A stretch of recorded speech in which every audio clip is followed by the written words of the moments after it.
నేపాల్ నుండి ఈరోజు పోక్రా అనేటువంటి ఒక గ్రామంకి వచ్చాం. సిటీలాగే ఉంది, పెద్దదే. ఇది గుప్తేశ్వర మహాదేవ్ అని చాలా ఫేమస్ టెంపుల్. గుప్తేశ్వర మహాదేవ్ చూసారు కదా. ఉదయం 8 గంటలకు ఎక్కితే ఇగో ఇప్పుడు దిగాం, 5:30 అయింది. ఇదే పరిస్థితి. ఇప్పుడుండే వాతావరణం ఒకసారి చూడండి. అందరూ ఎలాగున్నాం కొండల మధ్య. కానీ సిటీ బాగానే ఉంది.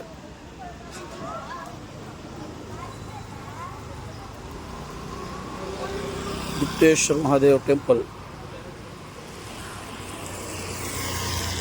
మరి లోపలికి కెమెరా చేస్తారో తెలీదు. Thank you.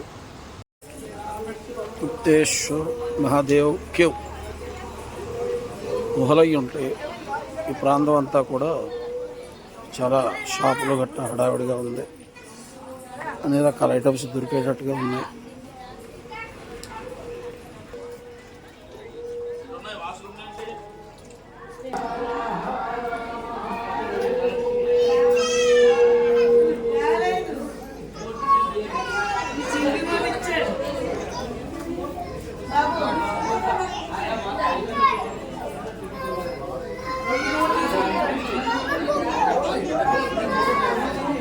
ఇది టెంపుల్.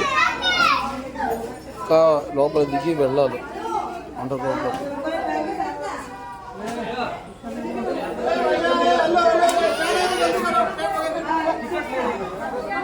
గుప్తేశ్వర టెంపుల్ ఇదిగోండి. ఇలాగ మొత్తం మెట్లన్నీ కూడా కిందకి దిగి ఈ లోపలికి వెళ్ళాలి.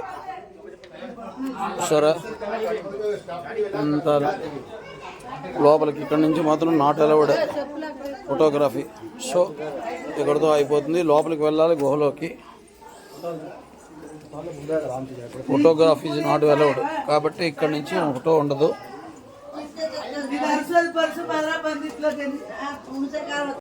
గుప్తేశ్వర మహానదిలో చూసారా వాటర్ ఫాల్స్ అండర్ గ్రౌండ్ ఇలా వస్తుంది.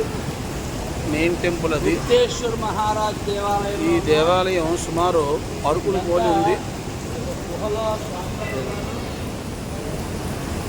అరకును పోలి ఉంది సుమారు. పూర్తిగా కంప్లీట్గా ఖచ్చితంగా 150 మెట్ల వరకు ఉన్నాయి.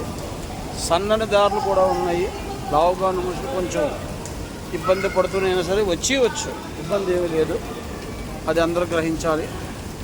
గుప్తేశ్వరం ఇదిగోండి చూడండి. ఇంతటి సన్నని ఇరుకుదారిలో ప్రయాణాలు ఉంటాయి. మెట్లు గట్ట ఉండవు. కొంచెం నెమ్మదిగా వెళ్ళకపోతే జారిపడిపోయే అవకాశం ఉంటుంది. చాలా సన్నని దారులు కూడా ఉన్నాయి.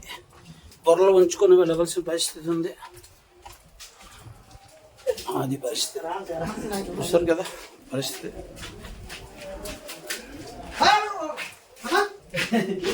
ఇది మన అరకును పోలి దగ్గరగా ఉంటాయి. కానీ అరకులో ఇంత సన్నని గృహలు లేవు. కొంచెం వెడల్పుగా ఉండే బాగానే ఉన్నది. ప్రయాణానికి ఇబ్బంది లేదు.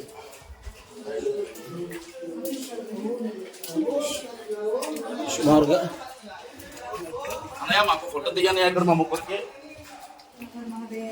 మెట్లు వస్తున్నాం. మెట్లు ఇలాగ ఉన్నాయి. 150 మెట్లు దాకా ఉంటాయి. గుప్తేశ్వరం టెంపుల్ అవ్వండి. ఇక్కడ ఫోటో దిగినట్లేదు. బ్యాక్ సైడ్ నుంచి తీస్తున్నాను. గుప్తేశ్వరం టెంపుల్ శివాలయం. ఇదే దేవాలయం ఆనుకొని బయట వైపు శేషదల్పం మీద శ్రీ మహావిష్ణువుని కూడా ఆవిష్కరణ చేయడం జరిగింది. శివకేశవుల రూపంలో ఉండేటువంటి దేవీ దేవతలు. నారాయణమూర్తి స్వరూపం. వటపత్ర సాయికి ఉన్నట్టుగా శాలిగ్రామం మీద మహావిష్ణువు కనబడటం లేదు, కానీ కిందని ఆదిశేషులు అందరూ కలిపి పట్టుకున్నారు.